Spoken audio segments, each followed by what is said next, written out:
সবাইকে পলাশ ফিজিক্স চ্যানেলে স্বাগত। আজকের আমরা পার্ট 7 ক্লাস করব। পার্ট 7 আলোর প্রতিফলন পার্ট 7। এখানে আমরা কি শিখব? এখানে আমরা গোলীয় দর্পণের সমীকরণ প্রতিষ্ঠা করব। পার্ট 6 অর্থাৎ এর আগের ক্লাসে আমরা কি শিখেছিলাম? এর আগের ক্লাসে আমরা চিহ্ন প্রথা শিখেছিলাম, অর্থাৎ দর্পণের বিভিন্ন অবস্থানে বস্তু থাকলে যে প্রতিবিম্ব গঠিত হয় সেই বস্তু এবং প্রতিবিম্বের চিহ্নগুলো, অর্থাৎ মেরু থেকে যে বস্তু দূরত্ব বা প্রতিবিম্ব দূরত্ব পরিমাপ করা হয় তার চিহ্ন কেমন হবে সেটা জেনেছিলাম। কি জেনেছিলাম? যে দর্পণের সামনে যদি কোনো থাকে, খুব সহজ যে পদ্ধতিটা জেনেছিলাম সেটা একটু বলি। দর্পণের সামনে যদি কোনো বস্তু থাকে তাহলে সেই দূরত্বটাকে বা প্রতিবিম্ব থাকে, তখন সেই দূরত্বটাকে আমরা কি বলবো? ঋণাত্মক দূরত্ব। আর দর্পণের পিছনে যা কিছু থাকবে সেই দূরত্বটাকে আমরা কি বলবো? ধনাত্মক দূরত্ব। সেটা উত্তল দর্পণ হোক আর অবতল দর্পণ হোক, এটাই শিখেছিলাম। আর দূরত্ব কোথা থেকে পরিমাপ করেছিলাম? দূরত্ব আমরা দর্পণের মেরু থেকে পরিমাপ করেছিলাম। আর 2 নম্বরে কী শিখেছিলাম? 2 নম্বরে শিখেছিলাম যে বস্তু যদি প্রধান অক্ষের ওপরে থাকে তখন বস্তুর উচ্চতাটাকে আমরা কি ধরবো? বস্তুর উচ্চতাটাকে ধনাত্মক। আর বস্তু যদি প্রধান অক্ষের নিচে থাকে তখন সেই উচ্চতাটাকে আমরা কি ধরবো? ঋণাত্মক। আর একটা জিনিস এইভাবে চিহ্ন প্রথা শেখার ফলে আমরা জেনে গিয়েছিলাম যে বস্তু দূরত্ব বা প্রতিবিম্ব দূরত্ব জানলে আমরা বস্তুর প্রকৃতি বা প্রতিবিম্বের প্রকৃতি জানতে পারি। অর্থাৎ বস্তুর প্রকৃতি ঠিক নয়, বলা উচিত প্রতিবিম্বের প্রকৃতি জানা, যাতে প্রতিবিম্বটা সৎ না অসৎ, দর্পণের কোন দিকে গঠিত হয়েছে, সমশীর্ষ না অবশীর্ষ, সেগুলো আমরা জানতে পারি। আগের ক্লাসে এগুলোই আমরা শিখেছিলাম। আজকে আমরা গোলীয় দর্পণের সমীকরণ প্রতিষ্ঠা করব। গোলীয় দর্পণের সমীকরণ প্রতিষ্ঠা যে করব সেটা এই ক্লাসে শুধু নয়, এর পরের ক্লাসটা অর্থাৎ পার্ট 8, আজকে আমরা পার্ট 7 থাকবো, পার্ট 8-এও কিছুটা থেকে যাবে।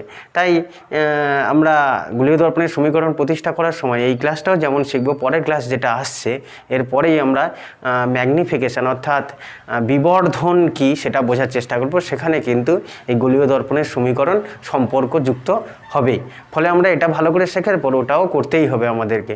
আর তারপরে আমরা কিছু গাণিতিক সমস্যার কথা বলবো, গাণিতিক সমস্যার সমাধান করার চেষ্টা করব।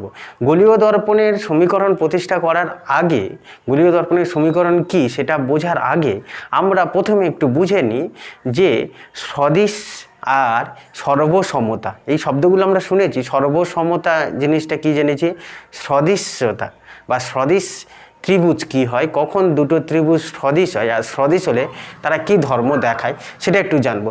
এখন প্রশ্ন জাগতে পারে যে হঠাৎ করে সদিশ্যতার কথা এলো কেন? সদিশ্যতা এলো কেন আমাদের কাজে লাগবে? আসলে আমরা এই যে গোলীয় দর্পণের সমীকরণ প্রতিষ্ঠা করতে চলেছি, সেই সমীকরণের মধ্যে এই সদিশ্যতা ধর্মটা কাজে লাগবে। তাই আমরা প্রথমে সদিশ্যতা জিনিসটা কি একটু বুঝে নেব, এই সাইডেই একটু বুঝে নেব সদিশ্যতাটাকে। নেওয়ার পর আমরা মূল বিষয়বস্তুর মধ্যে যাব, গোলীয় দর্পণের সমীকরণ প্রতিষ্ঠা করব। তাহলে এখন আমরা শিখছি সদিশ্যতা কি সেটা একটু বোঝার চেষ্টা করছি।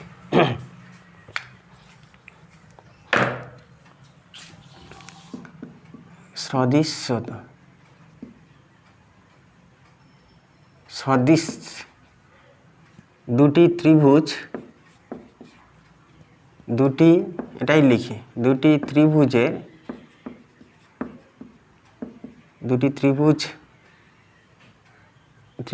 না লিখে ত্রিভুজ সদৃশ হওয়ার শর্ত। সদৃশ আর সর্বসমতা এটা কিন্তু একই কথা নয়। সদৃশ আর সর্বসমতাও আমরা এরকম জেনেছিলাম। সর্বসমতাটা কি ছিল? দুটো কিন্তু একই নয়। সর্বসমতা, দুটো ত্রিভুজ কখন সর্বসম হয় তার শর্তগুলো আমরা জেনেছিলাম, যে বাহু অ্যাঙ্গেল বাহু, এগুলো জেনেছিলাম। কিন্তু আমরা সর্বসমতা শিখবো না। আজকের আমাদের বিষয় হচ্ছে সদৃশ হওয়ার শর্ত। দুটো ত্রিভুজ সদৃশ হবে কখন? এই একটা ত্রিভুজ আর এই একটা ত্রিভুজ, এই দুটো ত্রিভুজ কখন সদৃশ হতে পারে? আমি নাম দিই, এই ত্রিভুজটার নাম দিলাম ABC আর এই ত্রিভুজটার নাম দিলাম PQR। এই দুটো ত্রিভুজ সদৃশ হওয়ার শর্ত কি? সদৃশ হতে গেলে কোণগুলো, দুটো ত্রিভুজের কোণগুলোর মান সমান হতে হবে। কোণগুলোর মান অর্থাৎ যদি দেখি কোণ A আর কোণ হয়তো Q সমান হলো বা কোণ P সমান হলো, কোনটা হবে জানি না, আমি ধরলাম কোণ P সমান হয়েছে। 1 নম্বরে কোণ এর মান যত ডিগ্রি, কোণ এটা যত ডিগ্রি, কোণ P এর মানও ঠিক তত ডিগ্রি হলো। আবার 2-এ দেখলাম কোন বি এর মান যা কোন কিউর মান তাই। আবার 3-এ দেখলাম কোন সি এর মান যা কোন আর এর মানও তাই। বোঝা গেল? কোন বি এর মান যা কোন কিউর মান তাই, কোন সি এর মান যা কোন আর এর মান তাই। অর্থাৎ এবিসি ত্রিভুজে 3টে কোণ আর পিকিউআর ত্রিভুজে 3টে কোণ সমান হলো। এই 3টে করে কোণ যদি সমান হয়, এই ত্রিভুজে 3টে কোণের সঙ্গে ওই ত্রিভুজে 3টে কোণের মান যদি সমান হয়, তখন আমরা ত্রিভুজ দুটিকে কী বলবো? সদৃশ ত্রিভুজ। অর্থাৎ বলতে পারি ত্রিভুজ এবিসি ও ত্রিভুজ পিকিউআর সদৃশ। পিকিউআর লিখব, পিকিউআর সদৃশ ত্রিভুজ, সদৃশ। আর সদৃশ হলে কী হবে? দুটো ত্রিভুজ সদৃশ হলে এদের অনুরূপ বাহুগুলির অনুপাত সমান হবে। দুটি ত্রিভুজ সদৃশ হলে, দুটি ত্রিভুজ সদৃশ হলে, ত্রিভুজ সদৃশ হলে অনুরূপ বাহুগুলির অনুপাত সমান হয়। অনুরূপ বাহুগুলির অনুপাত সমান হয়, সমান হয়। এর মানে কি? এর মানে হচ্ছে এই যে দুটো ত্রিভুজ আমরা দেখলাম সদৃশ হলো, কেন সদৃশ হলো সেটা তো বুঝলাম, যেহেতু কোণগুলো সমান।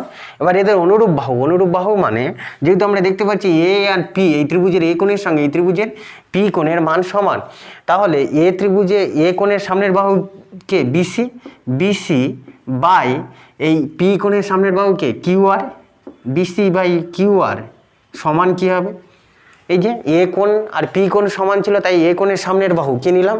বিসি বাই কী করলাম? কিউআর। উল্টো লেখা যেত কি? উল্টো মানে কি? কিউআর বাই বিসি, অসুবিধা নেই। এই ত্রিভুজটা আগে নিতেও পারতাম, আমি এই ত্রিভুজটা প্রথমে নিলাম। এই দুটো সমান। এটার সঙ্গে আবার কি? বি আর কিউ কোণ সমান। বি কোণের সামনের বাহুকে এসি, এসির দৈর্ঘ্য যা হবে এসি আর পিআর এদের অনুপাত। আবার একই রকমভাবে সি কোণের সামনের বাহুকে এ বি, আবার আর কোণের সামনের বাহুকে পি কিউ, এদের অনুপাতগুলো সব সমান হবে। অর্থাৎ আমরা যদি বিসি বাই কিউআর এর অনুপাত বের করি, এই দুটো ভাগফল বের করি, যা মান আসবে এসি বাই পিআর এর মানও তাই আসবে, এ বি বাই কিউআর এর মানও তাই আসবে। সদৃশকোণী ত্রিভুজের ক্ষেত্রে এই ধর্মটা দেখা যায়, অনুরূপ বাহুগুলির অনুপাত সমান হয়। এটা আমরা কিন্তু ক্লাস 10-এর উপপাদ্য শিখেছিলাম, সেটা আরও একবার মনে করে নিলাম। আজকের আমরা কি করব সেটার মধ্যে আসি। আজকের আমরা গোলীয় দর্পণের সমীকরণ প্রতিষ্ঠা করব। তাহলে হেডিং দিই, আজকের বিষয়বস্তুটা লিখে আজকের আমরা গোলীয় দর্পণের সমীকরণ প্রতিষ্ঠা করব। গোলীয় দর্পণের সমীকরণ প্রতিষ্ঠা করব। গোলীয় দর্পণের সমীকরণ। আচ্ছা, গোলীয় দর্পণের সমীকরণ বলতে কি বোঝায় সেটা প্রথমে একটু বুঝি, তারপরে নয় সমীকরণটা প্রতিষ্ঠা করছি। গোলীয় দর্পণের সমীকরণ বলতে বোঝায় যে আমরা একটা ছবি আঁকি, আরও বুঝতে সুবিধা হবে। যে কোনো একটা দর্পণ, অবতল দর্পণের কথাই আঁকছি। এই একটা অবতল দর্পণ, অবতল দর্পণের এম ড্যাশ দর্পণ, এটা মেরু, বক্রতা কেন্দ্র, ফোকাস বিন্দু। এখানটায় যদি একটা বস্তু থাকে, এ বি যদি বস্তু হয়, আর এ ড্যাশ বি ড্যাশ কী হলো? তার প্রতিবিম্ব। এটা আমরা জানি এরকমভাবে গঠিত হয়। আমরা অনেক ছবি এঁকেছি, পার্ট 4-এ পার্ট 5-এ এগুলোই শিখেছিলাম। এ বি যদি বস্তু হয়, এ ড্যাশ বি ড্যাশ কী হবে? তার প্রতিবিম্ব। এখন এখানটা বস্তু দূরত্ব কোথা থেকে কত দূর? পিবি। পিবিটা ছিল কি? বস্তু দূরত্ব, সেটাকে আমরা মাইনাস ইউ লিখেছিলাম, যেহেতু আগের ক্লাসে শিখেছি দর্পণের সামনে বস্তু দূরত্ব পিবি সমান মাইনাস ইউ, প্রতিবিম্ব দূরত্ব কোনটা? পি বি ড্যাশ সমান মাইনাস ভি, ফোকাস দূরত্ব কোনটা? পি এফ সমান হচ্ছে মাইনাস এফ, আর বক্রতা ব্যাসার্ধ পিসি সমান কত? মাইনাস আর। এগুলো সব শিখেছিলাম। বস্তু দূরত্ব, প্রতিবিম্ব দূরত্ব আর ফোকাস দূরত্ব। বস্তু দূরত্ব পিবি সমান minus U, P B dash সমান মাইনাস ভি, এটা প্রতিবিম্ব দূরত্ব। মেরু থেকে সব পরিমাপ করা হচ্ছে। এই যে বস্তু দূরত্ব, প্রতিবিম্ব দূরত্ব, ফোকাস দূরত্ব বা বক্রতা ব্যাসার্ধ, এদের মধ্যের গাণিতিক সম্পর্ককেই বলা হচ্ছে গোলীয় দর্পণের সমীকরণ। আমরা দেখাতে পারি যে কোনো দর্পণের যে কোনো বস্তু বা প্রতিবিম্ব, যে কোনো দর্পণ বলতে আমরা বোঝাতে চাইছি উত্তল দর্পণ বা অবতল দর্পণ, যে কোনো দর্পণের ক্ষেত্রে বস্তু দূরত্ব, প্রতিবিম্ব দূরত্ব এবং ফোকাস দূরত্বের মধ্যে সম্পর্ক যদি প্রতিষ্ঠা করি, সম্পর্কটা দেখতে হবে এরকম: 1/v + 1/u সমান 1/f বা 1/v প্লাস 1/u সমান 2/r, যে কোনো একটা, এটাও হতে পারে এটাও হতে পারে, যে কোনো একটা। এই যে বস্তু দূরত্ব, প্রতিবিম্ব দূরত্ব এবং ফোকাস দূরত্ব, এদের মধ্যে গাণিতিক সম্পর্ক বা বস্তু দূরত্ব, প্রতিবিম্ব দূরত্ব আর বক্রতা ব্যাসার্ধের মধ্যে গাণিতিক সম্পর্ককেই বলা হচ্ছে গোলীয় দর্পণের সমীকরণ। এই অবতল দর্পণের ক্ষেত্রেও আসে, উত্তল দর্পণের ক্ষেত্রেও এরকম সমীকরণ আসে।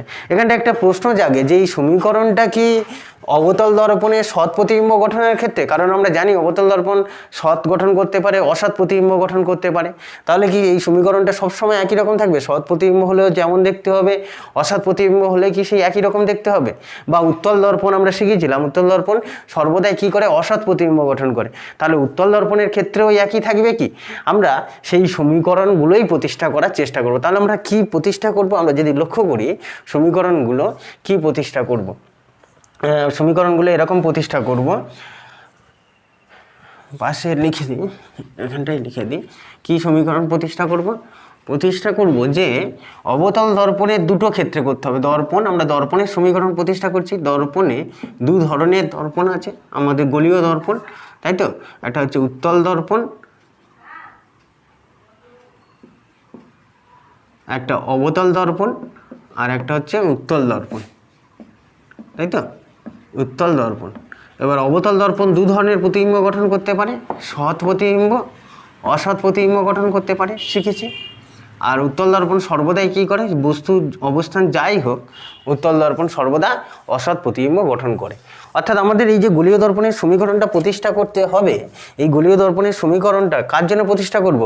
অবতল দর্পণে সৎ প্রতিবিম্বের ক্ষেত্রে দেখব এরকম সম্পর্ক আসছে কিনা, আবার অবতল দর্পণে অসৎ প্রতিবিম্বের ক্ষেত্রে দেখব এরকম সম্পর্ক আসছে কিনা, বা উত্তল দর্পণে অসৎ প্রতিবিম্বের ক্ষেত্রে সম্পর্কটা আনবো। অর্থাৎ তিনটের ক্ষেত্রে সম্পর্ক প্রতিষ্ঠা করতে হবে। আমাদের পরীক্ষায় অনেক সময় উল্লেখ করে দেয় যে উত্তল দর্পণে উত্তল দর্পণে অসৎ প্রতিবিম্ব গঠনের ক্ষেত্রে গোলীয় দর্পণের সমীকরণ প্রতিষ্ঠা করো।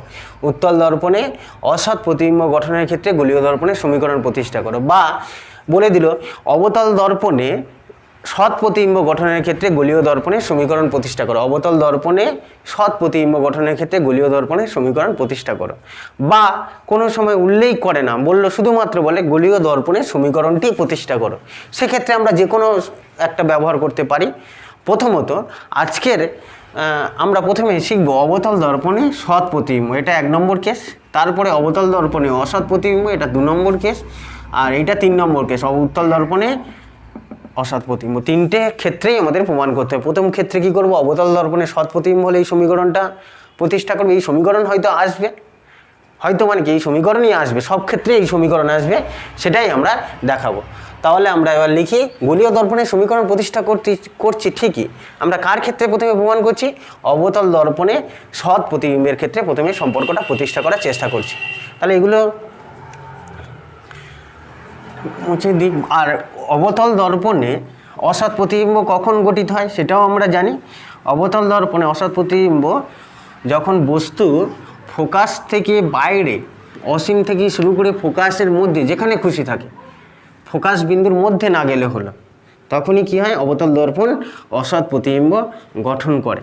আমরা দর্পণের প্রতিবিম্ব গঠন তো শিখেছি যে অবতল দর্পণ অসৎ প্রতিবিম্ব গঠন করে কখন? যখন বস্তু ফোকাসের বাইরে কোথাও থাকে। কিন্তু ফোকাস আর মেরুর মধ্যে থাকলে কি হয়? তখন অবতল দর্পণ অসৎ প্রতিবিম্ব গঠন করে। কিন্তু আমরা প্রথম প্রমাণটা কি করব? 1 নম্বরে প্রমাণটা করব অবতল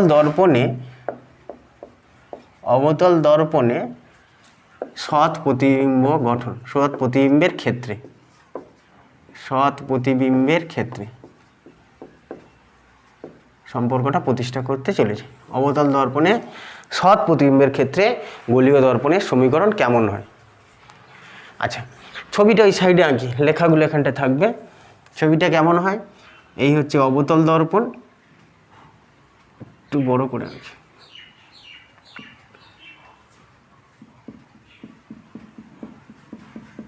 বস্তুটাকে ফোকাসের বাইরে মোটামুটি যে কোনো অবস্থানেই বসাবো। এম ড্যাশ দর্পণ,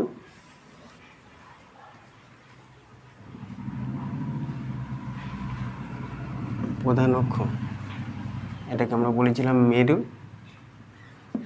বক্রতা কেন্দ্র ফোকাস ঠিক মাঝখানে থাকে। আমি বস্তুটাকে এই জায়গাটায় রাখলাম। আচ্ছা, বস্তুটাকে আমরা একটা বস্তুর দৈর্ঘ্য আছে ধরে নিচ্ছি, এবি একটা বস্তু যার দৈর্ঘ্য আছে, দৈর্ঘ্য আমরা পরিমাপ করতে পারবো, কত সেন্টিমিটার বলতে পারবো। H1 বস্তুর উচ্চতাটাকে আমরা H1 বলেছিলাম। অনেক সময় বিন্দু বস্তু হিসেবেও প্রমাণ করা যায়, প্রমাণ করা হয়, অনেক জায়গায় আছে, মানে বস্তুটাকেই বিন্দু ধরে নিয়েছে। আচ্ছা, আমরা প্রথমেই বস্তুটার দৈর্ঘ্য আছে ধরেই প্রমাণ করি, বিন্দু বস্তু হলে সে নয় প্রমাণ করবো। এখন অসুবিধা নেই যে ওটাই প্রমাণ করতে দেবে, বলে দেবে পরীক্ষায় যে বিন্দু বস্তু হলে প্রমাণ করো, গোলীয় দর্পণের সমীকরণ এরকম উল্লেখ করে না, শুধুমাত্র গোলীয় দর্পণের সমীকরণ প্রতিষ্ঠা করো। তো আমরা একটা দীর্ঘ বস্তু নিলাম, এবি বস্তু। এবি বস্তু কোথায় নিয়েছি? বক্রতা কেন্দ্রের বাইরে। নিলেই তো জানি অবতল দর্পণে কী হবে, সৎ প্রতিবিম্ব হবে। কীভাবে হবে সৎ প্রতিবিম্ব? এই বস্তু থেকে আলোকরশ্মি যাবে, গিয়ে কি হবে, দর্পণে প্রতিফলিত হয়েই তো প্রতিবিম্ব গঠন করে। তাহলে প্রথমে একটা আলোকরশ্মি পাঠালাম, কি হলো, এবি বস্তু থেকে একটা প্রধান অক্ষের সমান্তরাল আলোকরশ্মি গেল, বস্তু থেকে প্রধান অক্ষের সমান্তরাল আলোকরশ্মি দর্পণের ওপর আপতিত হলো। হলে কী হবে, প্রতিফলিত হবে। কোথা দিয়ে প্রতিফলিত হবে? ফোকাস বিন্দু দিয়ে যাবে। দর্পণের ওপর প্রতিফলিত হলে ফোকাস বিন্দু দিয়ে যায়, যেহেতু প্রধান অক্ষের সমান্তরাল আলোকরশ্মি। আরেকটা আলোকরশ্মি কী করলাম, আরেকটা আলোকরশ্মি বক্রতা কেন্দ্র দিয়ে গিয়ে দর্পণের ওপর পড়লো, বক্রতা কেন্দ্র দিয়ে গিয়ে দর্পণের ওপর পড়লো। এই যে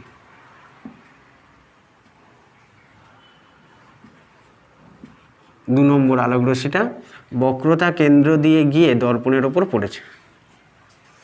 পড়লে কী হবে, বক্রতা কেন্দ্রগামী আলোকরশ্মি দর্পণের ওপর আপতিত হলে ওই পথেই প্রতিফলিত হয়, যেহেতু এখানটা কী হচ্ছে, অবিলম্ব আপতন। অবিলম্ব আপতন হয়, আলোকরশ্মি আবার এই পথেই ফিরে যাবে, ওই পথেই ফিরে যাবে। তাহলে দুটো আলোকরশ্মি এখানটায় গেল। আরেকটা আলোকরশ্মি আঁকতে পারি, কিন্তু আমাদের দরকার নেই, যে দুটো প্রতিফলিত রশ্মি যে জায়গাটায় মিলিত হয়েছে সেই জায়গাটায় প্রতিবিম্ব গঠিত হয়। এই যে প্রতিবিম্বটা, আমাদের প্রতিবিম্বটা কি হলো, প্রতিবিম্বটা হলো a dash R B dash প্রতিবিম্ব। এই দুটো আলোকরশ্মি প্রতিফলনের ফলে প্রতিবিম্ব গঠিত হলো। তাহলে আমরা কি লিখবো, এটা লিখবো, ধরি এই সমীকরণটা প্রতিষ্ঠা করতে চাইছি, ধরি এম ড্যাশ একটি এম ড্যাশ অবতল দর্পণের প্রধান অক্ষের উপর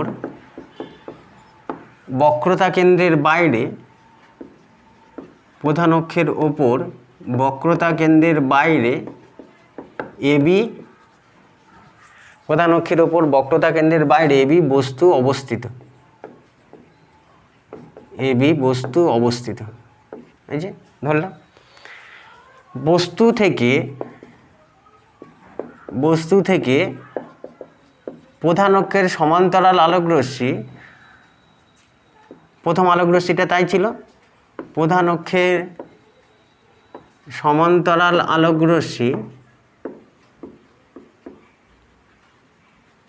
আলোকরশ্মি দর্পণে প্রতিফলনের পর ফোকাস বিন্দু দিয়েই যায়,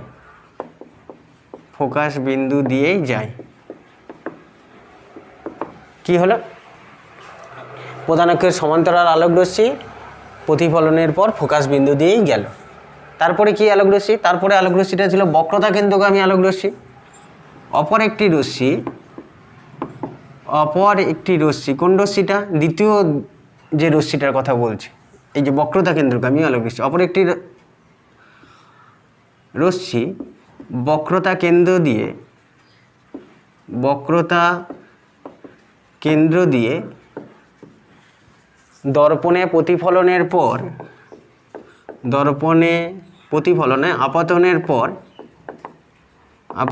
পর ওই পথেই প্রতিফলিত হয়,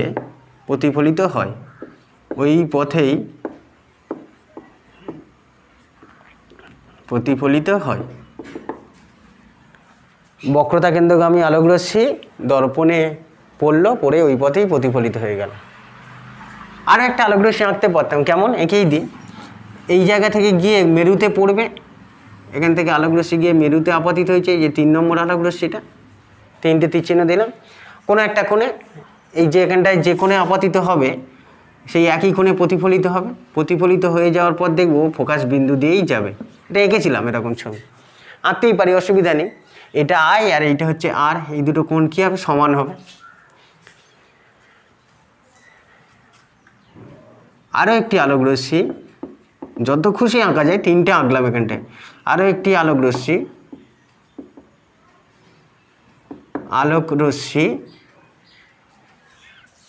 দর্পণের মেরুতে কি হয়েছে, দর্পণের মেরুতে আই কোণে, আচ্ছা আই না লিখি কোন কোণে হয়েছে, এপিবি সমান আই কোণে আপাতিত হয়। আপাতনের পর কোণ বিপি এ ড্যাশ সমান আর কোণে প্রতিফলিত হয়। এই যে 3 নম্বর আলোক রশ্মিটা বিপি আর এ ড্যাশ এই কোণে প্রতিফলিত হয় হলো। তাহলে আমরা 3টে আলোক রশ্মি আঁকলাম, 3টে আলোক রশ্মি দর্পণে প্রতিফলন হলো। প্রতিফলিত রশ্মিগুলি মিলিত হয়ে কি হয়েছে, এই যে 3টে আলোক রশ্মি প্রতিফলিত রশ্মিগুচ্ছ মিলিত হয়ে এ ড্যাশ বি ড্যাশ প্রতিবিম্ব গঠন করেছে, সেটা একটু লিখে এবারে প্রতিফলিত হয়। প্রতিফলিত রশ্মিগুলি মিলিত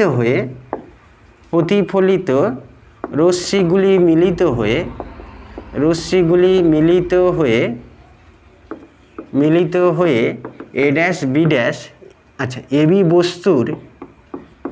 বস্তুর এ ড্যাশ বি ড্যাশ প্রতিবিম্ব গঠন করে, এ ড্যাশ বি ড্যাশ সৎ প্রতিবিম্ব গঠন করে। কেন?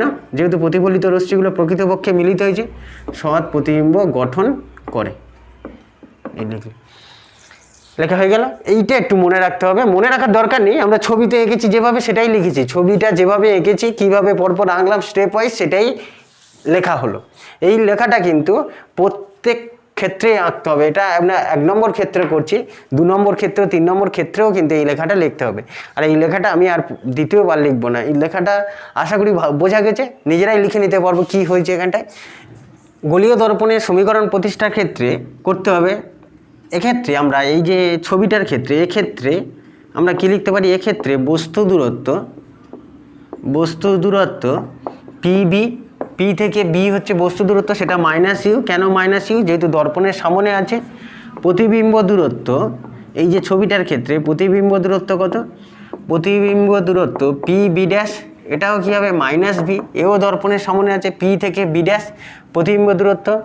ফোকাস দূরত্ব কত, ফোকাস দূরত্ব বলেছিলাম অবতল দর্পণের ফোকাস দূরত্ব নেগেটিভ হয়, কারণ সর্বদাই দর্পণের সামনে থাকে। এখানে এই ছবিটা থেকেই বুঝতে পারছি এফটা কোন বিন্দুটা, এফটা একটা দাগের ওপর পড়ে গিয়েছে, এই বিন্দুটা ছিল এফ, ফোকাস বিন্দু দর্পণের সামনেই থাকছে। ফোকাস দূরত্ব আরেকটা কি, বক্রতা ব্যাসার্ধ কত হচ্ছে, পিসি হচ্ছে বক্রতা ব্যাসার্ধ -r, এ কটাই আমরা জানি। এবার আমরা কি করব, আমরা এবারে এই ইউ ভি এফ আর এর মধ্যে অথবা আর এর মধ্যে সম্পর্ক প্রতিষ্ঠা করব। এটা লিখে নিলাম, এটা আমি এই সাইডে লিখে রাখি, এটা আমার কাজে লাগবে। অবশিষ্ট অংশ তো মুছে দিতে হবে, প্রমাণটা এই জায়গাটায় করব। আমি এগুলো একবার এখানটা লিখে নিই, পিভি বস্তু দূরত্ব -u, প্রতিবিম্ব দূরত্ব P B dash -v, focus দূরত্ব pf -f, আর বক্রতা ব্যাসার্ধ পিসি -r। এটা আমার কাজের জন্য লেখা থাক, স্টোর করা থাক ওই জায়গাটা। এই পর্যন্ত হলো। এবার আমরা ফিরে যাই, আমাদের সমীকরণ প্রতিষ্ঠা করতে হবে, এদের মধ্যে সম্পর্ক প্রতিষ্ঠা করতে হবে। সেই জন্য আমরা কি করছি, সেই জন্য আমরা সেই সদৃশ্যতার ধর্মটা কাজে লাগাবো। কিভাবে কাজে লাগাচ্ছি দেখি, এটা একটু মুছে নিই। এখানটায় ত্রিভুজ নেবো, দুটো করে ত্রিভুজ। প্রথমে তারা বুঝবো সদৃশ্য কেন হচ্ছে কিনা দেখব, আর সদৃশ্য হলে কি হয়, অনুরূপ বাহুগুলোর দৈর্ঘ্যের অনুপাত সমান হয়, সেই ধর্মকেই কাজে লাগাবো। একটু আগেই এই ক্লাসের শুরুতেই কিন্তু এটা শিখেছিলাম। এবার যদি ছবিটা ভালো করে লক্ষ্য করি, ছবিটার দিকে লক্ষ্য করতে হবে, আমরা ছবিটা থেকেই সবটা আনবো। কী কী, প্রথমে হচ্ছে ত্রিভুজ এ বি সি ও ত্রিভুজ A dash B dash C, দুটো ত্রিভুজ খুঁজে পেয়েছি। ত্রিভুজ এবিসি, দুটো ত্রিভুজ ভালো করে লক্ষ্য করি, ত্রিভুজ এবিসি, এই যে এবিসি আর ত্রিভুজ A dash B dash C, এই যে ত্রিভুজ A dash B dash C, দুটো ত্রিভুজ খুঁজে পেলাম। ওই দুটো ত্রিভুজের যদি লক্ষ্য করি ত্রিভুজ দুটি সদিশকোণী। কেন? আমাদের কিন্তু এর মধ্যে প্রমাণ করার দরকার নেই, এখানটা এরকম সরাসরি লিখে দিতে পারি ত্রিভুজ এবিসি ও ত্রিভুজ A dash B dash C সদিশকোণী বা সদিশকোণী ত্রিভুজ। কেন সেটা একটু আমি সাইডে বলে দিচ্ছি, এটা কিন্তু আমাদের এই প্রমাণের মধ্যে লেখার দরকার নেই, আমরা শুধু সরাসরি লিখে দিতে পারি, কিন্তু আমি বোঝার সুবিধার্থে এখানটায় বলছি এই দুটো ত্রিভুজে যদি লক্ষ্য করি কোণ বি আর কোণ বি ড্যাশ সমান। কেন? এই দুটো 90 ডিগ্রি, কোণ বি আর কোণ বি ড্যাশ দুটো ত্রিভুজের 90 ডিগ্রি। আচ্ছা, কোণ সি এ সি বি আর কোণ এ ড্যাশ সি বি বিপ্রতীপ কোণ বলে সমান। কোণ এ সি বি আর A dash C B dash এই দুটো বিপ্রতীপ কোণ বলে সমান। তাহলে আমরা দেখলাম বি আর বি ড্যাশটা কেন সমান? 90 ডিগ্রি বলে সমান, আর এই দুটো কোণ বিপ্রতীপ কোণ বলে সমান। তাহলে দুটো ত্রিভুজে দুটো করে কোণ সমান হয়ে গেছে, তাহলে অপর কোণ দুটো কী হবে? এ কোণ আর এ ড্যাশ কোণও সমান হবে, অর্থাৎ ত্রিভুজ দুটো কী হলো? ওই যে ত্রিভুজ দুটো সদিশকোণী হলো। তাই আমরা এখানটা সরাসরি লিখে দিচ্ছি ত্রিভুজ এবিসি ও ত্রিভুজ A dash B dash C সদিশকোণী ত্রিভুজ। সদিশকোণী ত্রিভুজ হলে কী হবে? সদিশকোণী ত্রিভুজ হলে অনুরূপ বাহুগুলোর অনুপাত সমান হবে। অনুরূপ বাহুগুলোর অনুপাত কি? আমি লিখছি AB by A dash B dash. কোথা থেকে লিখলাম? AB by A dash B dash. এই যে সি কোণটা সমান, এই কোণটা সমান আর এই কোণটা সমান, তাহলে এই কোণের সামনের বাহু কোণটা এবি আর এই কোণের সামনের বাহু কোণটা এ ড্যাশ বি ড্যাশ। এই যে এই ত্রিভুজের সি কোণ, এই যে কোন ধর্ম থেকে কাজে লাগাচ্ছি? এই ধর্মটা, 2 নম্বরটা, এটাকেই কাজে লাগাচ্ছি। সি কোণের সামনের বাহু এবি আর এটা এ ড্যাশ বি ড্যাশ, তাই আমি লিখলাম AB by A dash B dash সমান কী হবে? সমান আমরা লিখতে পারি BC by BC dash, BC by BC dash. কেন বিসি বাই বিসি ড্যাশ? কোনটাকে কাজে লাগিয়ে বলছি? বিসি বাই এই যে এই কোণটা আর এই কোণটা সমান, 3 নম্বরটাকে কাজে লাগিয়ে বলছি, এইটাকে কাজে লাগিয়ে বলছি বিসি বাই বিসি ড্যাশ সমান। এটাও লেখা যায়, এখন কারো লেখার দরকার নেই, এই পর্যন্ত বোঝা গেছে আশা করি। সমান যদি কেউ লেখে যে আরেকটা কী হবে? AC by AC dash, A dash C, এটাও লেখা যায়। অনুরূপ বাহুগুলোর অনুপাত মানে কি? এটা সমান, এটা সমান, এটাও সমান। কিন্তু আমরা এটা লিখবো না, এটা আমাদের কাজে লাগবে না, এই পাঠটুকুনি আমাদের কাজে লাগবে না। কারণ কি? আমরা তো দূরত্বের সম্পর্ক প্রতিষ্ঠা করছি। কার থেকে? মেরু থেকে। মেরু থেকে বস্তুর, মেরু থেকে প্রতিবিম্বের, মেরু থেকে ফোকাসের। সেক্ষেত্রে আমাদের এসি বা এ ড্যাশ সি কোনো কাজে লাগবে না। এসি বা এ ড্যাশ সি এগুলো কিন্তু দূরত্ব কোনো মাপার ক্ষেত্রে কাজে লাগবে না, তাই আমরা এই অংশটা ব্যবহার করব না। এটা হয়, এটা আমরা ব্যবহার করব না। এটাই হচ্ছে আমাদের ওই যে ছবির অনুযায়ী প্রথম সমীকরণ হলো, ওটা ছবি থেকেই পেলাম। আরও একটা যদি লক্ষ্য করি, আরও একটা কি লক্ষ্য করব? ত্রিভুজ। ত্রিভুজ কি? ত্রিভুজ হচ্ছে এ পি বি, সেই বড় মতো একটা ত্রিভুজ। আর ত্রিভুজ A dash P B dash, পেয়েছি ত্রিভুজ দুটো খুঁজে, এ পি বি আর ত্রিভুজ এপিবি আর ত্রিভুজ এপিবি মানে সেই বড় মতো ত্রিভুজটা। কোন ত্রিভুজটা? এপিবি মানে হচ্ছে এই যে এপিবি বড় মতো ত্রিভুজটা। আর ছোট ত্রিভুজ একটা আছে এ dash P B dash, A dash P B dash. এই দুটো ত্রিভুজ একই রকমভাবে সদিশকোণী ত্রিভুজ। কেন? দেখিয়ে দিচ্ছি, আমাদের প্রমাণ করতে হবে না এর মধ্যে, আমি তবুও দেখিয়ে দিচ্ছি কেন ওরা সদিশকোণী হচ্ছে। কেন সদিশকোণী হচ্ছে? এই যে 1 নম্বরে কী হচ্ছে? কোণ বি আর কোণ বি ড্যাশ সমান। কেন? ওই দুটো 90 ডিগ্রি বলে, ওই দুটো ত্রিভুজের, এই যে দুটো ত্রিভুজ যদি লক্ষ্য করি, এই দুটো ত্রিভুজের কোণ বি আর কোণ বি ড্যাশ সমান, কারণ এরা 90 ডিগ্রি। আর কি হচ্ছে? ওই দুটো 90 ডিগ্রি বলে সমান হচ্ছে। আর কি হচ্ছে? আর হচ্ছে আর এই কোণটা সমান হবে এ পি বি সমান এ ড্যাশ পি বি ড্যাশ। কেন? এরা সেই আই আর আর সমান হয়। তো আমরা প্রতিফলনের সূত্র থেকে কি জানি? প্রতিফলনের সূত্র থেকে জানি আপাতন কোণ আর প্রতিফলন কোণ সমান। এখানটা আইটা হচ্ছে আপাতন কোণ আর আরটা প্রতিফলন কোণ, অর্থাৎ এপিবিটা ছিল আপাতন কোণ আর A dash P B dash ছিল কি? প্রতিফলন কোণ। এই দুটো কোণ সমান হবে, এই দুটো সমান হলো। এই দুটো সমান হয়ে গেছে মানে আরেকটা যে কোণটা পড়ে আছে, আরেকটা কী কোণ পড়ে আছে? কোণ পড়ে আছে, কোন ত্রিভুজটা নিয়েছিলাম? বড় ত্রিভুজটা। তাহলে বিএসপি, বিএপি আর B dash A dash P, এই কোণটাও সমান হবে। B dash A P dash, যেহেতু দুটো করে কোণ সমান হয়ে গেছে আর একটা কোণ পড়ে থাকছে মানে তো সমান হবে। ফলে কি দাঁড়ালো, এই ত্রিভুজ দুটো সদিশকোণী। সদিশকোণী হলে কি হবে, সেই একই ধর্ম কাজে লাগাবো। সদিশকোণী হলে অনুরূপ বাহুগুলির অনুপাত সমান হবে। অনুরূপ বাহুগুলি কি কি, এখানটায় এক্ষেত্রে লিখতে পারি A B by A dash B dash, A B by A dash B dash সমান কত, PB by P B dash. একই রকমভাবে PB by P B dash. এবার কেউ যদি বলে স্যার আমি কি উল্টোটা লিখতে পারি না, উল্টোটা মানে কি, কেউ লিখলো A dash B dash by A B সমান P B dash by PB লিখতে হবে। P B dash by PB লিখতে পারে, অসুবিধা নেই। আমি আগেরটাও এ ড্যাশ বি ড্যাশটা তলায় নিয়েছি, দ্বিতীয় ত্রিভুজটা, তাই এখানটায় ওই এ ড্যাশ বি ড্যাশটা কী নিলাম, তলায় নিলাম, কারণ এটাও দ্বিতীয় ত্রিভুজ। অসুবিধা নেই, উল্টে লিখলে এটাও উল্টে লিখবে, কোনো অসুবিধা নেই। ড্যাশগুলো আমরা মনে রাখবো, ড্যাশগুলো সবসময় কী করবো, ড্যাশগুলো সবসময় তলায় দেবো। এই যে ড্যাশ যার মাথায় থাকবে সেটা তলায় দেবো, আমাদের মনে রাখার সুবিধার্থে। এটা 2 নম্বর সমীকরণ। তাহলে আমরা চিত্র থেকে দুটো সমীকরণ পেলাম।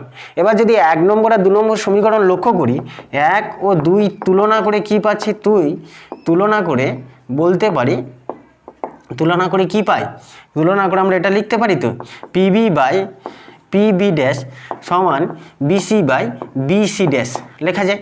এই যে A B by A B dash সমান কী হয়েছিল, A B by A B dash সমান বিসি বাই বিসি ড্যাশ। আবার এখানটা A B by A B dash সমান কত, পিবি বাই পিবি ড্যাশ।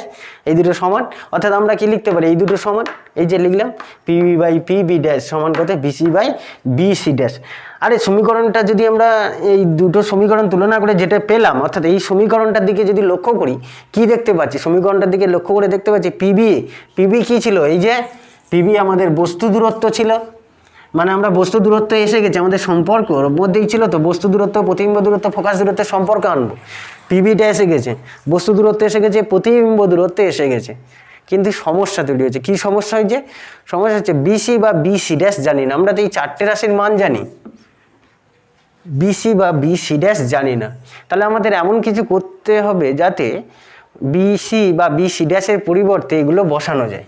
আচ্ছা একটু লক্ষ্য করি কি করছি, পিবি বাই কি এলো, PB by P B dash সমান আমরা লিখতে পারি, বিসির জায়গায় কি লিখতে পারি, বিসির জায়গায় আমরা লিখতে পারি পিবি মাইনাস পিসি লেখা যায়, পিবি মাইনাস পিসি। কারণ পিবির মানটা আমরা জানি, পিসির মানও জানি, দুটো বাদ দিলেই তো বিসি আছে। এই যে সমীকরণটা পিবি থেকে পিসি বাদ দিলেই কি চলে আসে, পিবি থেকে পিসি বাদ দিলেই বিসি চলে আসবে, তাই বিসির জায়গায় ওটা লিখলাম। আর বি ড্যাশ সি এর জায়গায়, বি ড্যাশ সি এর জায়গায় কি লিখতে পারি, পিসি মাইনাস পি বি ড্যাশ, এটা লিখলাম, পিসি মাইনাস পি বি ড্যাশ লেখা গেল।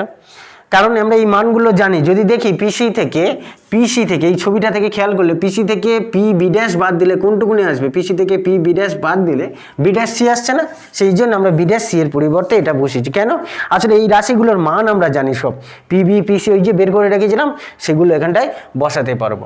তাহলে নিশ্চয়ই আশা করি এটা কোথাও অসুবিধা হলো না, এই সমীকরণ পর্যন্ত, 3 নম্বর সমীকরণ পর্যন্ত। এরপরে আমরা কি করব, আমরা এই যে পিবি পি ড্যাশ বা এই যে রাশিগুলো জানি পিসি, এর মানগুলো বসাবো। এর মানগুলো বসাবো মানে কোনগুলো, ইউ ভি এফ এর আকারে চলে আসবে, ইউ ভি এফ এর আকারে চলে আসবে। তাহলে আমরা ওই মানগুলো বসিয়ে দিই। আচ্ছা ওই সমীকরণটা নিচে লেখা আছে যে সমীকরণটা, ওটা আর একবার উপরে লিখে নিচ্ছি, তারপরে মানগুলো বসাবো। উপরে লিখে নিলে কেমন আসছে, পিবি বাই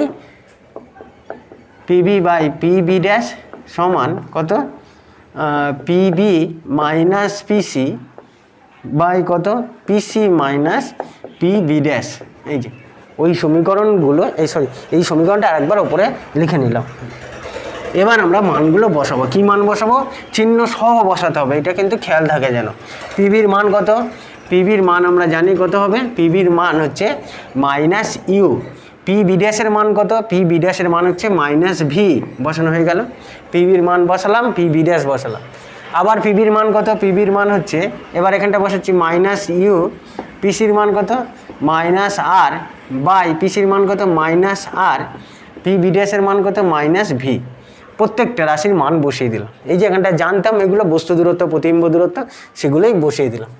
এবার যদি আমরা লক্ষ্য করি কি হয়, U by V minus minus চলে যাচ্ছে, ইউ বাই ভি, এটা মাইনাস ইউ প্লাস আর, বা এটা মাইনাস আর প্লাস ভি হলো। সরল করছি, এবার কোনাকুনি গুণ করছি, minus U R plus U V সমান minus U V plus V R হলো। তাহলে আমরা ইউ ভিটা যদি এদিকে আনি, কত আসবে, 2 ইউ ভি এটা ওপারে নিয়ে যাচ্ছি, নিয়ে গেলে কী হবে, ভিআর প্লাস ইউআর সমান 2UV হলো। এবার UVR দিয়ে ভাগ করলাম প্রত্যেককে, VR by UVR, UR by UVR, 2UV by UVR, প্রত্যেককে UVR দিয়ে ভাগ করলাম। করলে এখানটা কী থাকছে, এখানটা লক্ষ্য করলে দেখতে পাচ্ছি ভিআর কেটে যাচ্ছে, 1/U, এটা 1/V, আর এটা 2/R, এই চলে এলো, সরি এটা 1/V, এটা হচ্ছে 1/U, এই অর্থাৎ 1/V প্লাস 1/U সমান 2/R। এই যে বললাম গোলীয় দর্পণের সমীকরণ প্রতিষ্ঠা করব। এসে গেল কি এলো, বস্তু দূরত্ব, প্রতিবিম্ব দূরত্ব আর বক্রতা ব্যাসার্ধের সম্পর্ক। স্যার এফ তো এলো না, এফ আসবে, কিভাবে আসবে, আমরা আরেক জায়গায় কী করবো, 2F বসিয়ে দেবো। অর্থাৎ এফটা যদি আনতে চাই এই সমীকরণে, এফটা যদি আনতে চাই কী করবো, এই পর্যন্ত তো এসে গেছে, 1/V প্লাস 1/U সমান কত এসে গেছে, 2/R। আর আমরা এটা তো জানি 1/V প্লাস 1/U 2, আর এর জায়গায় 2F জানি, আর সমান 2F প্রমাণ করেছিলাম তো, আর সমান 2F, সেটাই বসিয়ে দিলাম। তাহলে 1/V প্লাস 1/U সমান 1/F, এই যে সম্পর্কটা চলে এলো। বস্তু দূরত্ব, প্রতিবিম্ব দূরত্ব আর ফোকাস দূরত্বের মধ্যে সম্পর্ক বা বক্রতা ব্যাসার্ধের মধ্যে সম্পর্ক, এটাই হচ্ছে গোলীয় দর্পণের সমীকরণ। গোলীয় দর্পণের সমীকরণ কার ক্ষেত্রে প্রমাণ করা হলো, অবতল দর্পণে সৎ প্রতিবিম্বের ক্ষেত্রে এই সম্পর্কটা প্রমাণ করলাম। এবারে আমরা আচ্ছা আরেকটা কথা বলে দিই, প্রমাণটা করাতে হলো, আশা করি বোঝা গেছে। যদি অসুবিধা হয় সবাইকে বলছি কমেন্ট বক্সে, যে নিজের কমেন্ট বক্স আছে ওখানটায় নিজেদের কমেন্ট করবে, কোথায় কি অসুবিধা হয়েছে সেটা একটু জানালে আমি প্রত্যেকটা ক্লাসের শেষে বা আলোর প্রতিফলনটা শেষ হয়ে গেলে সবার প্রশ্নের উত্তরগুলো দেওয়ার চেষ্টা করব। আর একটা কথা বলি, আমার ইউ আর ভিটা আলাদা করে চেনা যাচ্ছে তো, যদি না চেনা যায় আরও একবার বলে দিই, আমি যে ইউ লিখেছি ইউটা এরকম, আর ভি যার মাথায় গোল আছে সেটা ভি, এই যে যার মাথায় গোল আছে সেটা ভি। এই সমীকরণে ইউ ভি যেন গুলিয়ে না যায়, যার মাথায় একটা গোল মতো দেওয়া আছে সেটা হচ্ছে ভি, আর এটা ইউ। তাহলে এই হলো গোলীয় দর্পণের একটা ক্ষেত্রে সমান সবে প্রমাণ হলো। কি হলো, অবতল দর্পণে সৎ প্রতিবিম্বের ক্ষেত্রে। এবার আমরা কি করব, অবতল দর্পণে অসৎ প্রতিবিম্বের ক্ষেত্রে এই সম্পর্কটা আনবো, অবতল দর্পণে অসৎ প্রতিবিম্বের ক্ষেত্রে এই সম্পর্ক প্রতিষ্ঠা করব। তাহলে এবার ছবিটাও পাল্টাতে হবে, অবতল দর্পণ অসৎ প্রতিবিম্ব। অবতল দর্পণ কখন অসৎ প্রতিবিম্ব গঠন করে, আর আমরা বিস্তৃত লিখবো না, মানে সেই কীভাবে প্রতিবিম্ব গঠন হচ্ছে এই ছবিটার ক্ষেত্রে যেমন লিখে দিয়েছিলাম সেটা আর লিখবো না। অবতল দর্পণ কখন অসৎ প্রতিবিম্ব গঠন করে, যখন বস্তু কোথায় থাকে, বস্তু দর্পণের বক্রতা কেন্দ্র আর মেরুর ফোকাস আর মেরুর মধ্যে কোথাও। তাহলে আমরা 2 নম্বর ক্ষেত্রে প্রমাণ করছি, দুটো কেস। কোন কেসটা, অবতল দর্পণে অসৎ প্রতিবিম্ব। যদি কোনো উল্লেখ না করে দেয় প্রমাণ করাটা সহজ, কিন্তু যদি উল্লেখ করে যে অবতল দর্পণে অসৎ প্রতিবিম্বের ক্ষেত্রে প্রমাণ করো বা অবতল দর্পণে সৎ প্রতিবিম্বের ক্ষেত্রে প্রমাণ করো, তখন কিন্তু তো করতেই হবে আলাদা আলাদা করে। আর যদি বলে গোলীয় দর্পণের সমীকরণ প্রতিষ্ঠা করো, কোনো অসুবিধা নেই। ছবিটা আঁকি, এটা মুছে দিই। কোথায় রাখবো বস্তুটাকে, মেরু আর ফোকাসের মধ্যে কোনো বিন্দুতে, মেরু আর ফোকাসের মধ্যের কোনো বিন্দুতে রাখলেই কি হবে,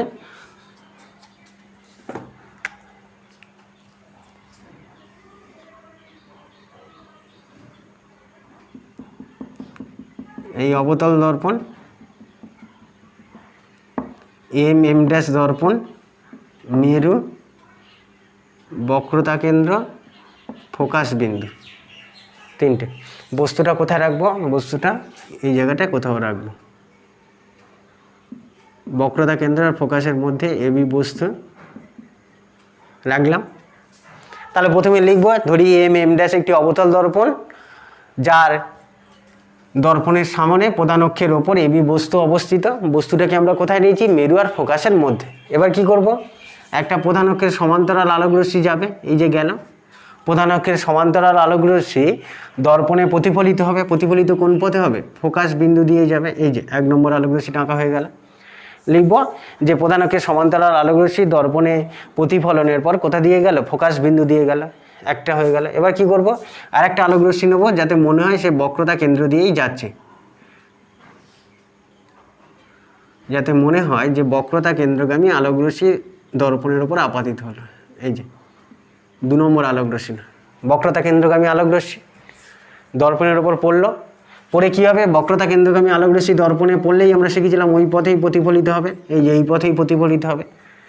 এখন এই প্রতিফলিত রশ্মি দুটো কী হয়, মিলিত হয় না, তাই আমরা এই দুটোকে কী করি, আমাদের চোখে যখন এসে পৌঁছায় আমাদের চোখ এই দুটোকে ডট ডট করে বাড়িয়ে নেয়, নিয়ে যে জায়গাটায় মিলিত করে সেটাই হচ্ছে আমাদের প্রতিবিম্ব, এটাই হচ্ছে প্রতিবিম্ব, এ ড্যাশ বি ড্যাশ প্রতিবিম্ব গঠন হলো। বোঝা গেছে? আমাদের চোখ কী করে, আমাদের চোখে যখন এসে পৌঁছায় আমাদের চোখ ওই দুটো আলোক রশ্মিকে, চোখ নয় আমরা নিজেরা, চোখ বলা ভুল, ওই জায়গাটায় প্রতিবিম্ব ডট ডট করে মিলিত করে নিয়ে অসৎ প্রতিবিম্ব গঠিত হয়েছে বলে মনে হয়, দুটো আলোক রশ্মি।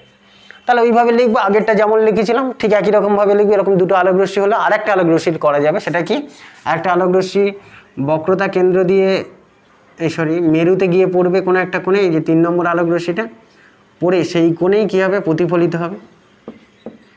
3 নম্বর আলোক রশ্মিটা, 3 নম্বর আলোক রশ্মিটা গেল, গিয়ে কী হলো, মেরু থেকে পড়লো কিছু একটা কোণে, করেই প্রতিফলিত হলো। এবার এটাকে ডট ডট করে বাড়ালেও ওই জায়গাটায় মিলিত হবে। এই আগের মতোই লেখাগুলো লিখে নেব।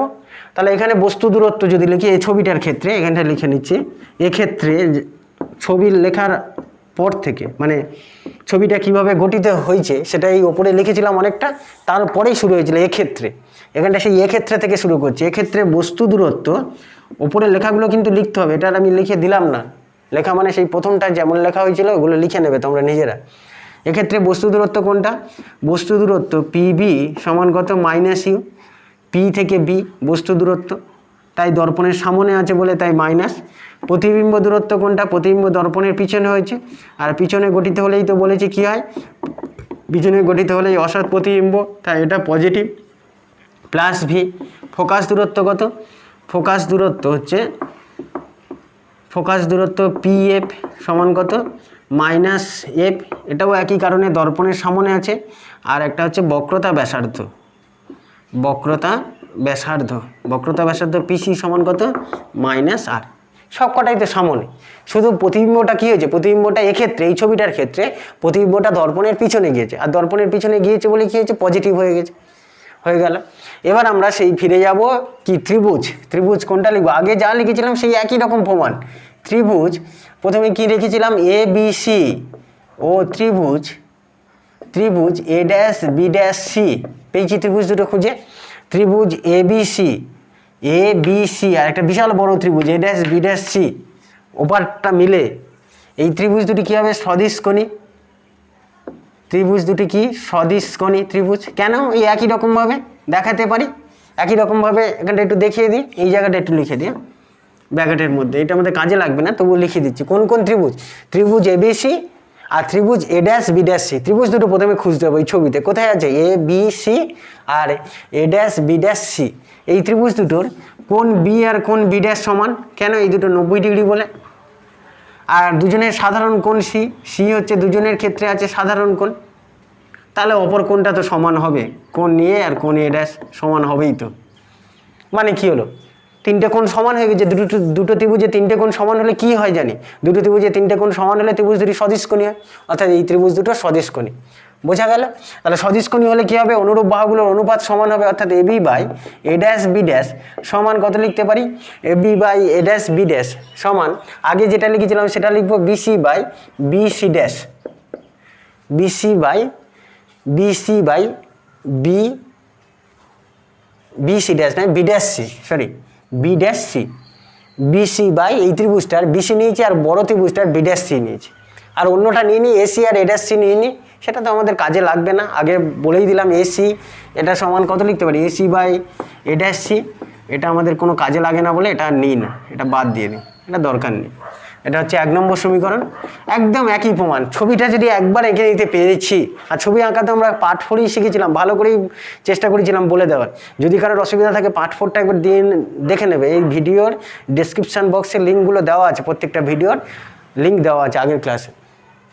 তাহলে এটা কি হলো, প্রথম ত্রিভুজটার ক্ষেত্রে হয়ে গেল সেই আগের মতে। আবার কি নিব, আবার আগে যেমন নিয়েছিলাম, কি নিয়েছিলাম, ত্রিভুজ এ পি বি পেয়েছি খুঁজে, ও ত্রিভুজ A dash P B dash সদিশকোণী, এ পি বি আর ত্রিভুজ A dash P B dash সদিশকোণী।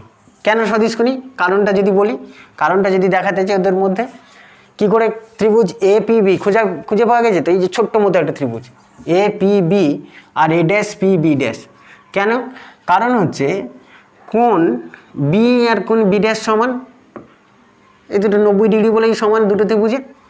আচ্ছা, আর কোণ এ পি বি সমান কোণ A dash P B dash, কেন, কারণ এটা আপাতন কোণ হলে এটা প্রতিফলন কোণ, এটা আই হলে এটা আর, আর আই আর আর সমান হয়, এটা আর হলে এটাও আর, কেন বিপ্রতীপ কোণ, ওই কারণেই সমান। আরও একবার বলি, আই এটা আপাতন কোণ ছিল, তো এই যে 3 নম্বর আলোক রশ্মিটা এসে পি বিন্দুতে আপাতিত হয়েছিল, তাহলে এটা ছিল আপাতন কোণ, আর এটা কি প্রতিফলিত রশ্মি যে কোণ করলো, তাহলে এটা আই আর এটা আর, তাহলে এই দুটো কোণ সমান। আবার এইটা আর হলে এই কোণটা আর হচ্ছে, কেন আর হচ্ছে, কারণ এই দুটো বিপ্রতীপ কোণ, ফলে এই দুটো কোণও সমান। আর বাকি কোণ তো সমান থাকবেই, বাকি কোণ কোনটা এ আর এ ড্যাশ কোণ, এই দুটো সমান। মানে কি হলো, ত্রিভুজ দুটি সদিশকোণী হলো। সদিশকোণী কেন সেটা আমাদের দেখাতে পড়ে না, লিখতে হয় না এর মধ্যে, কিন্তু আমি একটু বলে দিচ্ছি যাতে মনে থাকে পরে কেন করছে এই জিনিসগুলো, হঠাৎ করে করছি না তো। তাহলে এই দুটো ত্রিভুজ সদিশকোণী হলে কি লিখেছিলাম, কি লিখতে পারি, যা লিখেছিলাম সেটাই আবার লিখবো, A B by A dash B dash, মানে আগের প্রমাণটার ক্ষেত্রে P B by P B dash. আরও একটা আছে সেটা লিখলাম না, কেন নিশ্চয়ই বোঝা গেছে। তাহলে হলো 1 নম্বর দুটো ত্রিভুজ সদিশকোণী, 1 নম্বর সমীকরণ এসে গেল, 2 নম্বর সমীকরণ এসে গেল। এই যে সদিশকোণী হলে কি হয়, সদিশকোণী হলে অনুরূপ বাহুগুলির অনুপাত সমান হয়। এবার 1 আর 2 তুলনা করে আমরা কি বলতে পারি, একদম একই প্রমাণ মনে হচ্ছে না, একই প্রমাণ তো সব, প্রমাণটা কি, ছবিটা একটু আলাদা। 1 ও 2 তুলনা করে কি বলতে পারি, 2 তুলনা করে কি বলা যায়, পিবি বাই পিবি ড্যাশ সমান BC by B dash C, এটা হলো তুলনা করে এটা বলতে পারি, PB by PB dash BC by B dash C. বোঝা গেল? বলবে স্যার এইগুলো দেখে কী মনে হচ্ছে, স্যার আগেরগুলো তো আর এটাতে একই, আবার করার দরকার কী ছিল, দরকার এর পরেই বুঝতে পারবো কি কোথায় আগের থেকে তফাৎটা ঘটছে।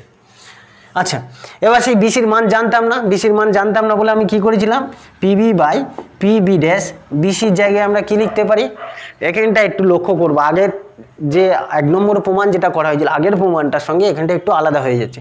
বিসির জায়গায় কি লিখতে পারি, বিসির জায়গায় আমরা লিখতে পারি পিবি প্লাস পিসি, আগে কিন্তু মাইনাস করতে হয়েছিল যদি লক্ষ্য করি, পিবি প্লাস পিসি বিসির জায়গায়, না বিসির জায়গায় কি লিখতে পারি, পিসি মাইনাস পিবি, এটা ভুল হলো, ও আগের মতোই হবে পিসি মাইনাস পিবি, তাই তো, পিসি থেকে পিবি বাদ গেলে বিসি আসবে। কেন, আসলে এই মানগুলো আমরা জানি, পিসির মান জানি, পিবির মানও জানি, তাই হলো। আর বি ড্যাশ সি এর জায়গায় কি লিখতে পারি, বি ড্যাশ সি এর জায়গায় লিখতে পারি পিসি প্লাস পিবি ড্যাশ, এটাই তফাৎ ঘটে গিয়েছে। পিসি বি ড্যাশ সি, তো বি ড্যাশ সি কী করে লিখবো, বি ড্যাশ থেকে সি পর্যন্ত দূরত্ব, এটাকে দুটো ভাগে ভাগ করলাম, পিসি প্লাস পিবি ড্যাশ, কারণ আমরা পিসির মান জানি, পিবি ড্যাশের মান জানি, এই যে এখানটা সব লেখা আছে, পিসির মান পিবি ড্যাশের মান জানি, প্লাস হলো, আগেরটা কিন্তু এখানটায় আগের প্রমাণটা এটা মাইনাস ছিল, এই তফাৎ ঘটে গেল। আর চিহ্নগুলো তো আলাদা আছেই, ভি এর চিহ্ন আলাদা হয়ে আছে, তাহলে কি সম্পর্ক আলাদা আসবে, দেখা যাক সম্পর্ক আলাদা আসে কিনা। এবার কি করব মনে আছে তো, এখানটায় সব মানগুলো বসাবো, তাহলে মানগুলো বসিয়ে ফেলি, মানগুলো বসালে কি আসবে, পিবির মান কত, পিবির মান হচ্ছে মাইনাস ইউ, পিবি ড্যাশের মান কত ভি, পিসির মান কত মাইনাস আর, পিবির মান কত মাইনাস ইউ বাই পিসির মান কত মাইনাস আর প্লাস পিবি ড্যাশের মান কত ভি, বসিয়ে দিলাম। ওই যে ওখানটা যে মানগুলো জানতাম পিবি ড্যাশ পিসি সব মান কটা বসিয়ে দিলাম। এবার কি করব, এবার কোনাকুনি গুণ করব, কোনাকুনি গুণ করে সরল করে দেবো, দেখবো আগেরটার মতো আসছে কিনা, দেখি কোনাকুনি গুণ করে দিই, কোনাকুনি গুণ করি। আচ্ছা প্রথমে লিখে নিই, এর পরের লাইন লিখছি, মাইনাস ইউ বাই ভি থাকলো, এখানটা কত হবে minus R plus U by এটা কত মাইনাস আর প্লাস ভি। এবার কোনাকুনি গুণ করব, গুণ করলে কত আসছে, এটা ইউ আর প্লাস না U R minus U V, এই যে মাইনাস দিয়ে গুণ করছি, করলে U R minus U V, আর এটা গুণ করলে কত minus V R plus V U হলো। আবার এটা এপারে নিয়ে এলাম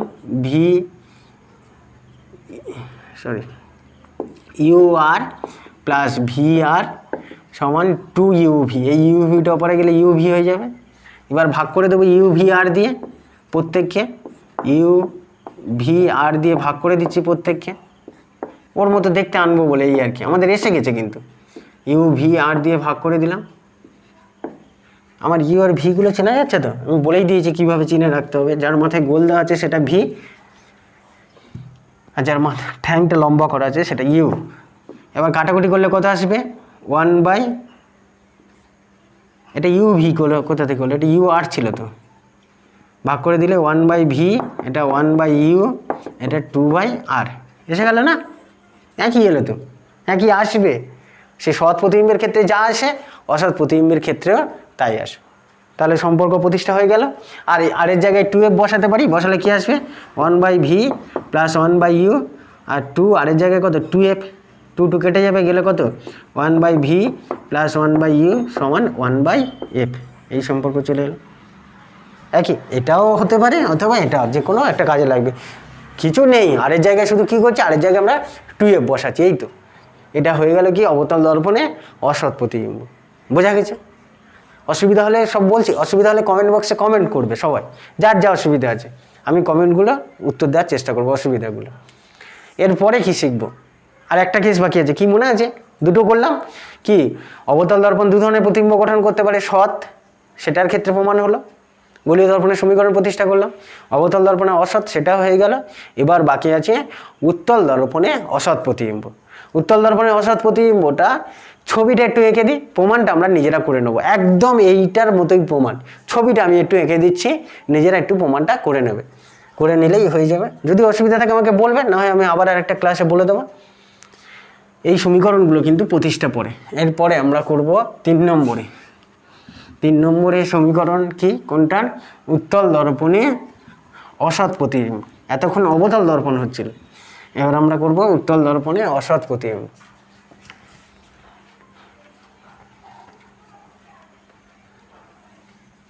তিন নম্বর ক্ষেত্রে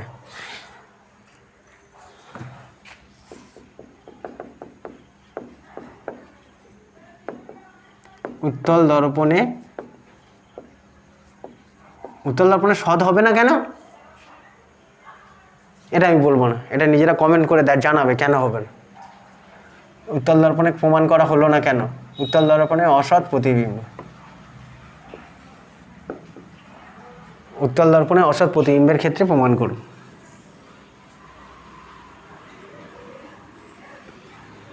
প্রধান অক্ষটা আগে এঁকে নিলাম। এই হচ্ছে দর্পণ, উত্তল দর্পণ।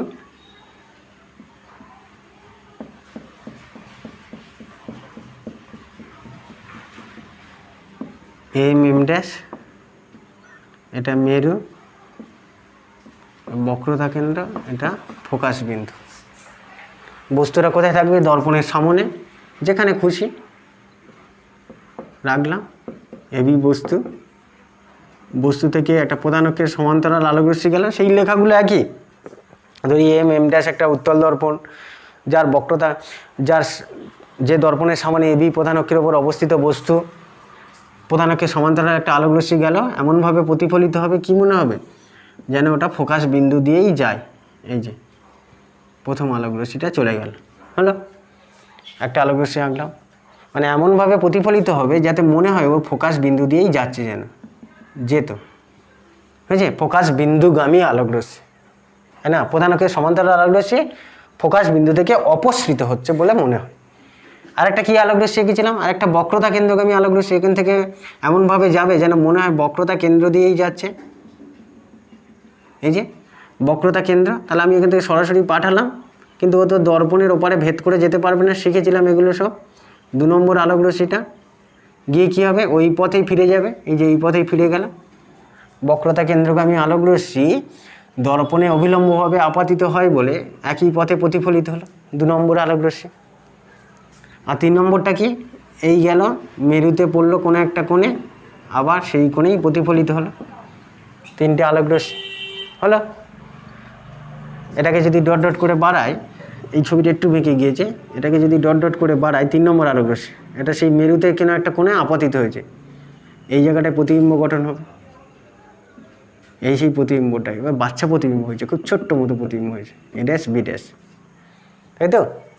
তাহলে লিখবো যেমন লিখেছিলাম, এখানটা বস্তু দূরত্ব কোনটা, বস্তু দূরত্ব পিবি সমান কত মাইনাস ইউ, প্রতিবিম্ব দূরত্ব পি বি ড্যাশ সমান কত মাইনাস, না এখানটা প্লাস ভি হবে, প্লাস ভি, আর পি এফ ফোকাস দূরত্ব কত হবে প্লাস এফ, কেন সব পিছনে আছে, পিসি বক্রতা ব্যাসার্ধ কত প্লাস আর, এগুলো এখানটা সব পজিটিভ হলো কেন বলেছিলাম, দর্পণের পিছনে থাকলে সব পজিটিভ হয়, বা আলোর গতিপথ অনুসারে যে কোনো একটা মনে রাখতে বলেছিলাম, এখানটা আমি দর্পণের পিছনে বলেই সব পজিটিভ দিলাম এগুলো।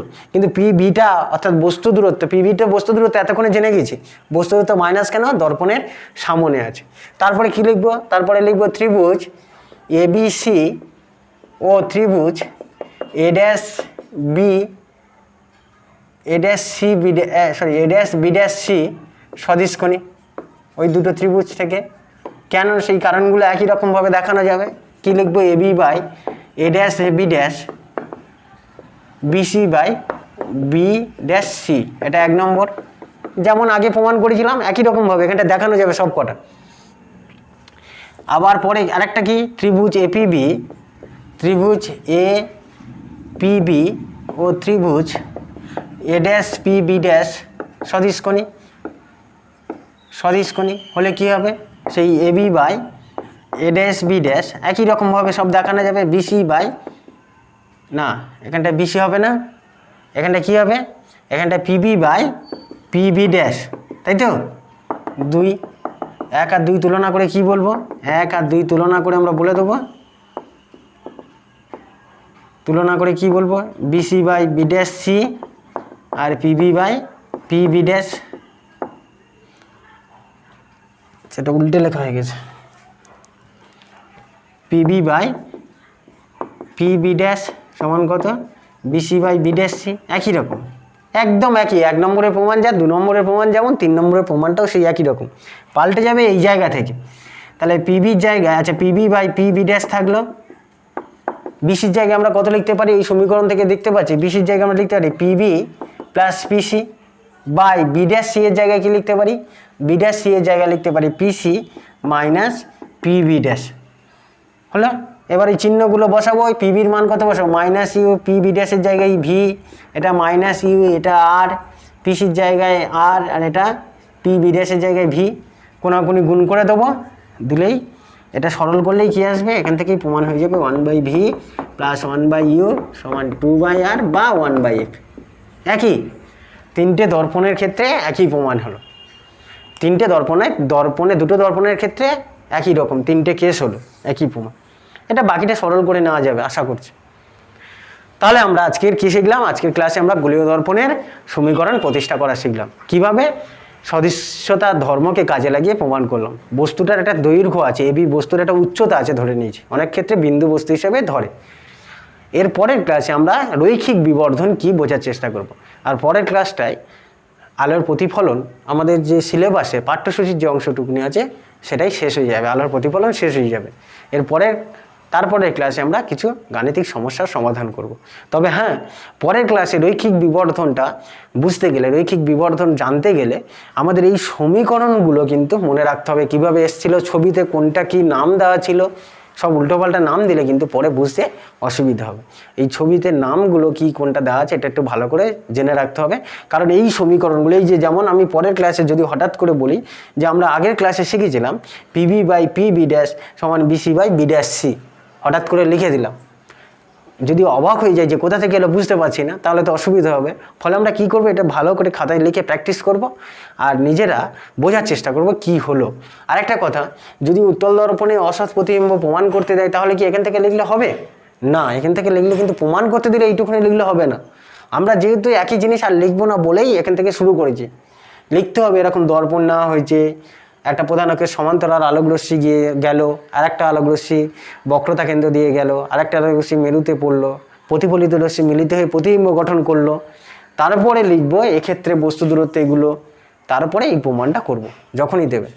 তাহলে আজকের ক্লাস এই পর্যন্ত থাকলো, পরের ক্লাসে দেখা হচ্ছে। পরের ক্লাসে আমরা রৈখিক বিবর্তন জানবো, এই ক্লাসের অবশিষ্ট অংশ, এই পাঠের অবশিষ্ট অংশ। ওকে, থ্যাংক ইউ।